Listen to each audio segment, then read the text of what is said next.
Hello, folks. Welcome to Canal Channel Jose. Today we're going to talk about how can your car be stolen with by using your key, but not using it physically into the car. And this is as technology is becoming more towards our benefit. It can be a double blade knife, so it can hurt us as well. So we're gonna show you what we mean a little bit by that, and how you can actually protect your car from getting stolen a cheap way, so that way you don't have to spend a lot of money. And with that said, let's get started.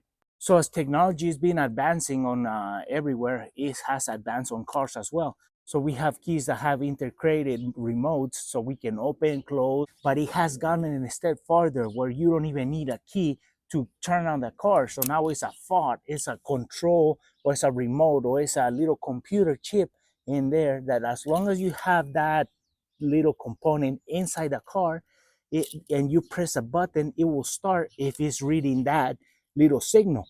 So what's going on now, if you have an exotic car or you have a car that is attractive to these people, what they're going to do is they're going to go to your house or where that car is parked, and they're just going to look for this signal with these antennas or these components that they can actually start capturing this signal. They don't need the key physically in the car. What they're looking for the signal that the key can create, so they can replicate it to open the car and start the car and take it away.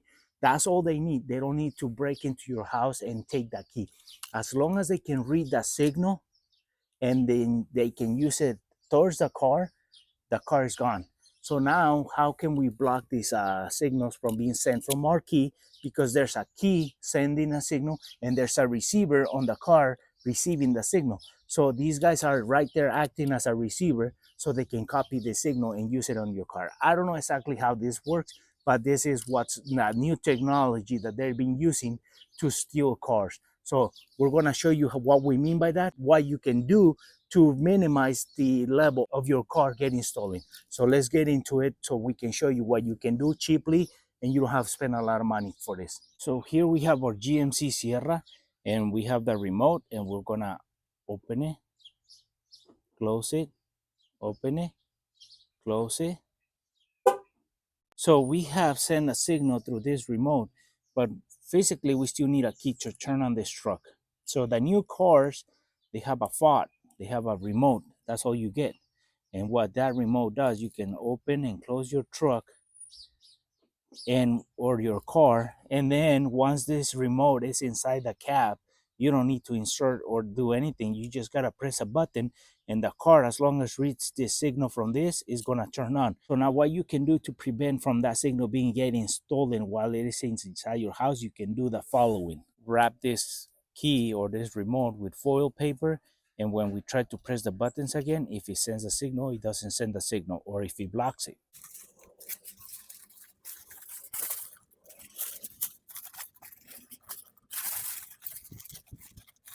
So now we have wrapped our key or remote with foil paper, and we have cut out a little bit so we can expose the unlocking button, so we can press it and see what happens. If it sends a signal, it block or the foil blocks it.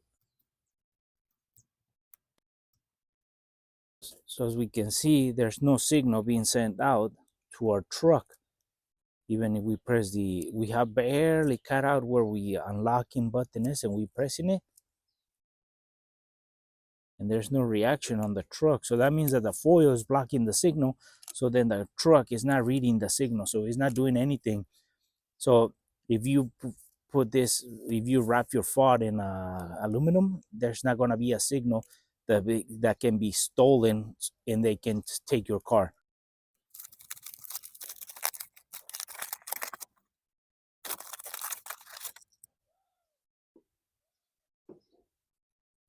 So now we press the button, there's no aluminum on it, and the truck is doing something because the signal is not being blocked now. So now we have our Camry. We're gonna close it, open it, close it, open it.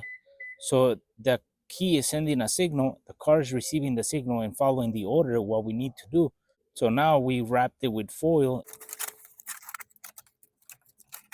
So now here we have our key wrapped in aluminum. We press the lock, unlock. There's no signal being sent or there's no signal that the car can detect. So the aluminum foil is acting as a barrier. So the signal is being created, but the signal stays within inside this area and it doesn't escape. So then the car doesn't receive the signal. So by wrapping the key in foil, the whole thing, you can protect the signal from getting sent out and it won't be stolen. So the foil does work and is the cheapest alternative.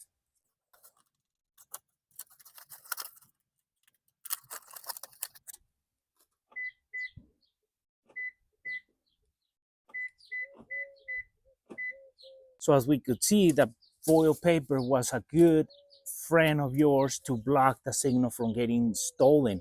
So foil paper it will be the best alternative. For the new keys, all they need to be is they have to be inside the cab for the car to read the signal. So it recognizes that the key is inside, so they can turn on and you can drive away. So that's what they're trying to replicate. Like they're having the physical key inside the cab, but they don't have that key. All they do is they stole the signal from your key at home, and they actually use the signal with their own system to take your car. So the best alternative is try to get those keys into safe a little box that is aluminum, so that way their signal doesn't get stolen. Because if they get the hold of your signal, they take in your car. So foil paper is the best, cheapest alternative, but there can be other ways that you can put those keys safe away so that a signal doesn't get stolen, and then you can actually save your car from that. And well, folks, hopefully this info was useful and helpful on how to protect your keys so that way they don't take your car. So for friends who are watching our video, haven't subscribed to our channel, please subscribe. If you like the video, give us thumbs up, share it, and we'll see you soon with more videos here in el canal El Chano Jose.